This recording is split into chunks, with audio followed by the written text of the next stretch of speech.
자, 삼성전자 살펴보도록 하겠습니다. 자, 삼성전자가 요번 랠리에서는 굉장히 많이 올랐죠. 자, 6만 원대에서 넥스트 시세까지 해서 9만 원까지 넘어 들어갔다가 이제 최근 시장 눌림에도 불구하고 잘 버티고 있더니 이제 오늘 살짝 내려오네요. 자, 이 삼성전자의 이제 오늘 시간에는 제가 지금 굉장히 오래간만에 지금 삼성전자 분석을 해드리고 있는데, 자, 삼성전자의 주가 흐름이나 뭐 기대되는 모멘텀 이런 걸 분석하려고 하는 건 아니고요. 조금 다른 이야기를 해볼까 합니다. 삼성전자의 주가 흐름이나 모멘텀 분석에 대한 얘기는 우리 천재 리드님이 뭐 계속해서 삼성전자에 대한 부분도 짚어주고 계시죠.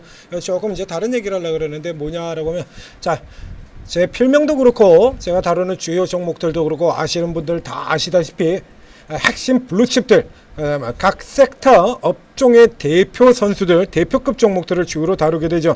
그리고 그 사이 이제 간간히 이제 덧붙이는 게 그 주도 업종 중에서 상당히 싼 종목들, 이런 종목들을 집어넣습니다. 그러니까 이게 주도 업종이 아니라도 삼양식품처럼 이렇게 계속 나가는 이런 종목들 같은 경우 붙들고 있죠. 지금 같은 경우는 뭐 이 자리에 이제 온코닉 테라피틱스 같은 종목이 맨 위, 저 꼭대기에 현대마린이 조금 눌리고 온코닉이 올라들어서 지금 온코닉이 1등입니다만, 삼양식품하고 온코닉가 둘이서 왔다 갔다 온코닉이 현재는 1등입니다.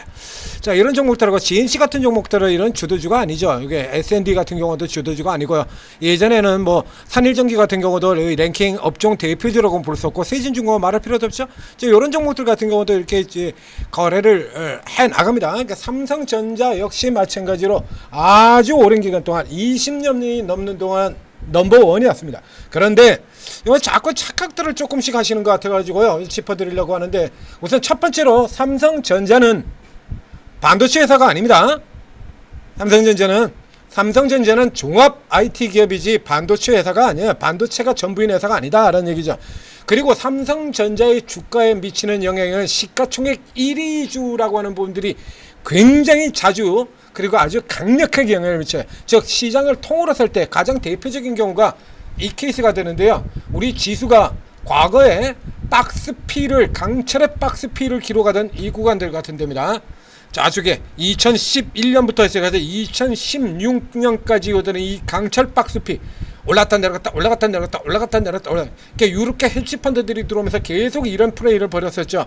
이때 유럽계 헤지펀드들 같은 경우에는 어떤 식으로 거래를 하냐면, 이 각 외국인들도 경우도 거래 주체에 따라서 방식이 달라져요. 그러니까 미국계가 주도를 하는 경우, 아시아계가 주도하고 유럽계가 진행하는 케이스가 틀리는데, 유럽계 룩셈부르크 같은 쪽에서 이제 주력을 틀고 있는 영국, 그리고 룩셈부르크 이쪽이죠.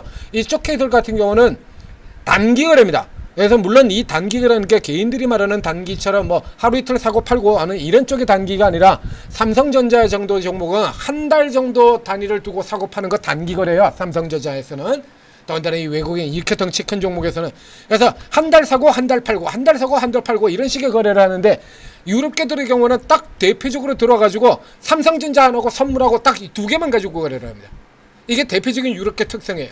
시가총액 1위 삼성전자, 언제든지 얼마든지 던져도 소화가 되는 종목, 1조 원을 팔아도 그날 다 소화가 되는 종목이 삼성전자죠. 그렇죠? 하루에 1조 원을 누가 또 외국인이 던진다고 해도 그거 받아주는 게 가능한 회사가 삼성전자 아닙니까?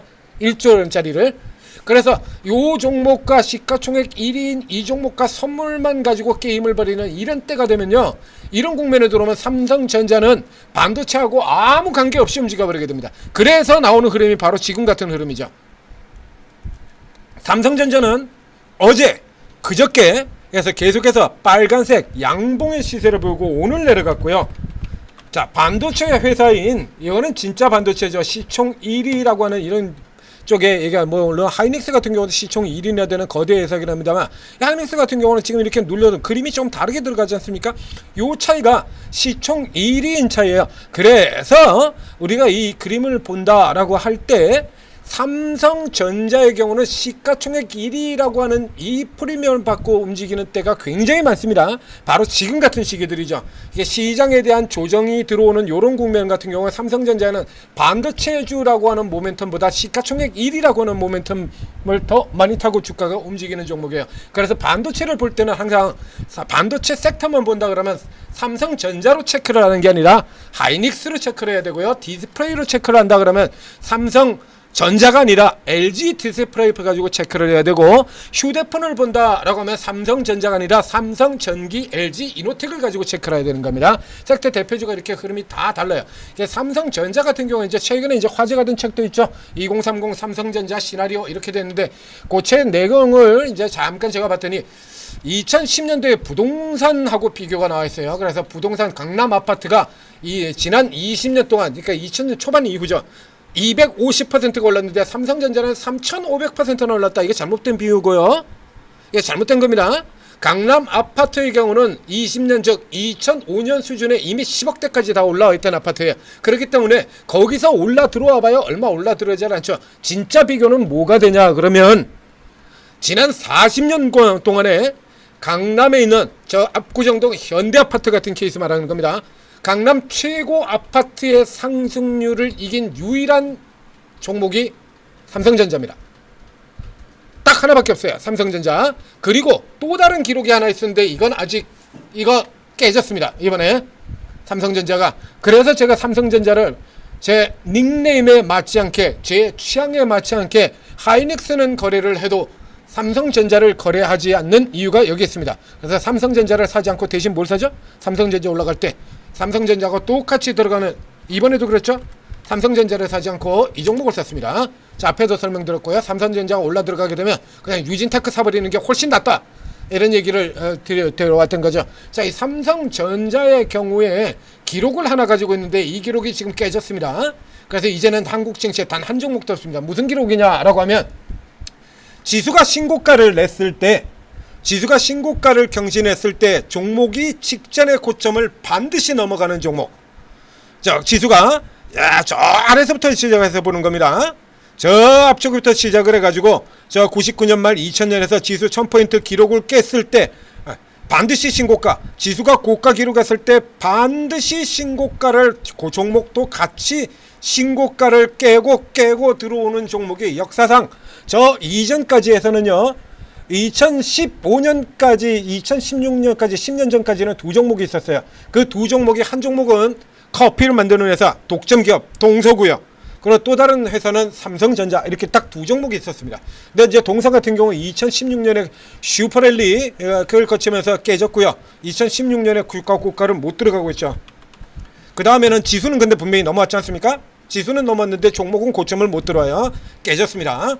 이렇게 되고, 그리고 이 삼성전자 역시 마찬가지 지금은 깨진 거죠. 매번 지수가 신고가를 경신할 때 반드시, 즉 지금 지수가 신고가지 않습니까? 삼성전자도 신고가를 깼어야 된다라는 얘기입니다.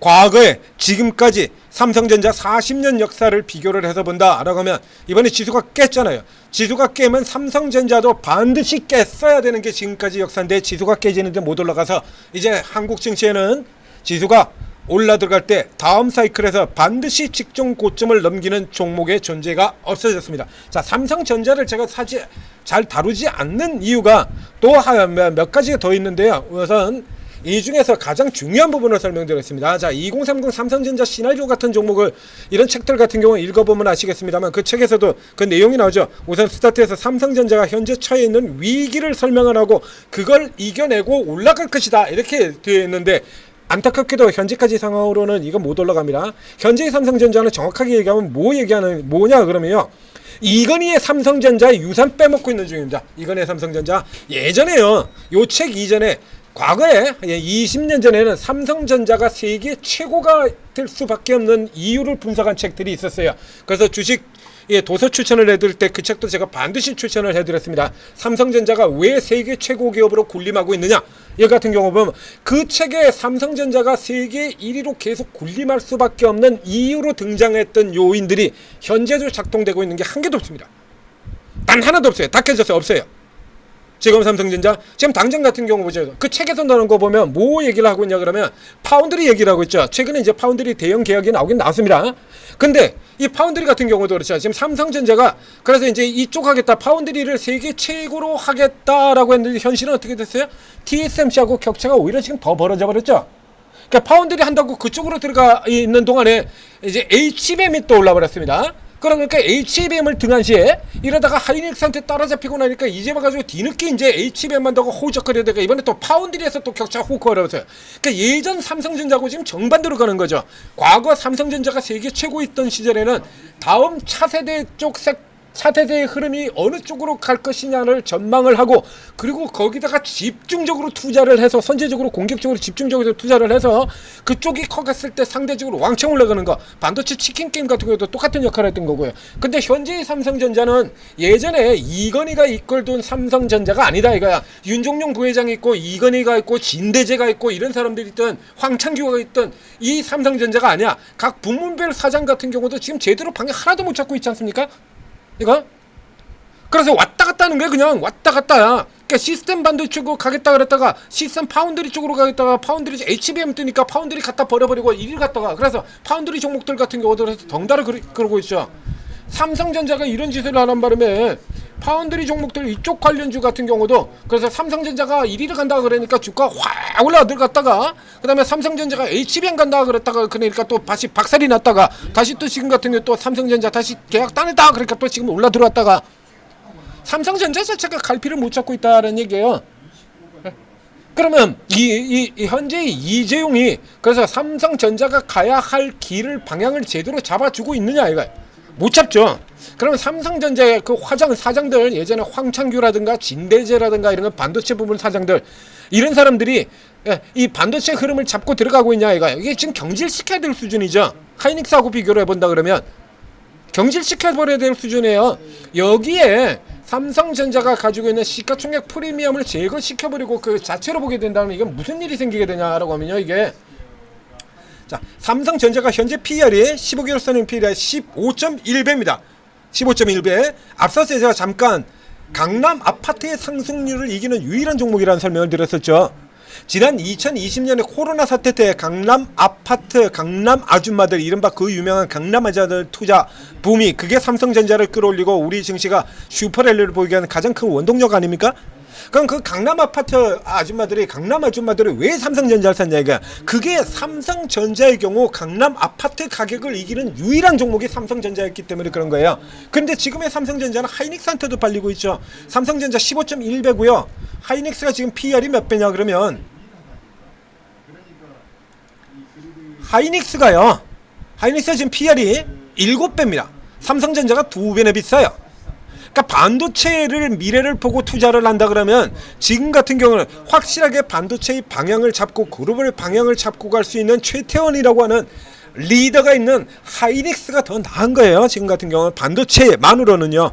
그러니까 삼성전자의 경우 시가총액 1위 프리미엄을 굉장히 많이 받고 있는 상태다. 요런 거 감안하셔야 되고, 반대로 얘기를 한다 그러면 이 지수가 지금 고점에서 꺾여 내려오는 케이스로 들어가게 된다라고 하면 이 삼성전자가 지금 실적 대비로는 하이닉스보다 2배 이상 비싼 상태거든요. 밸류에이션이 2배 이상 비싼 밸류에이션은 이건 작동이 안 됩니다.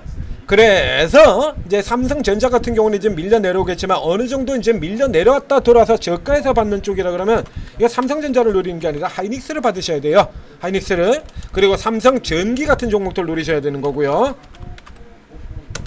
하여튼 각 업종에. 그래서 이건 나눠서 보셔야 되는 거, 계속해서 개인 투자자들 잊어버리고 계시는데 이거 잊어버리시면 안 됩니다. 반도체는 하이닉스로 보는 거고요. 디스플레이는 LG 디스플레이를 쳐보는 거고요. 휴대폰은 삼성전기, LG 이노텍으로 보셔야 됩니다. 이렇게 해야지 진짜 흐름을 파악을 할 수가 있는 거예요. 반도체가 가느냐, 디스플레이가 가느냐, 휴대폰이 가느냐. 그래서 현재 같은 경우라 그러면 자, 내릴 때는 하이닉스가 상대적으로 더 많이 올랐으니까요. 이렇게 보시는 것처럼 하이닉스가 많이 올랐기 때문에 내려가는 국면에서는 하이닉스가 더 빠르게 내려옵니다만 올라가는 쪽에서는 당연히 또 하이닉스가 압도적으로 빨라요. 그러니까 지금 같은 국면에서 이제 내려오는 쪽으로 여러분이 사겠다라고 본다라고 하면 삼성전자를 노리는 게 아니라 이 하이닉스를 노려야 된다라는 얘기죠. 이제 여기에 이제 삼성전기 같은 종목을 이제 추가시켜 보게 된다면 이 사이클이 똑같이 들어가는 거 아니거든요. 삼성전기 같은 종목들 지금 쭉 올라 들어갔다가 삼성전기 같은 마찬가지로 이렇게 눌려 내려가고 있죠. 이렇게 밀려 내려옵니다. 현재 상황에서 저가로, 여러분이 저가로 받는 쪽의 측면이다라고 하면 당연히 이제 저가는 많이 내렸다 앞으로 많이 올라간다라는 걸 보고 사는 거 아니에요. 앞으로 많이 올라가지 못하고 저 LG생금 같은 종목처럼 여기서 신저가 계속 밑으로 내려갈 것 같으면 그건 뭐라 저가를 삽니까? 쓸데없이.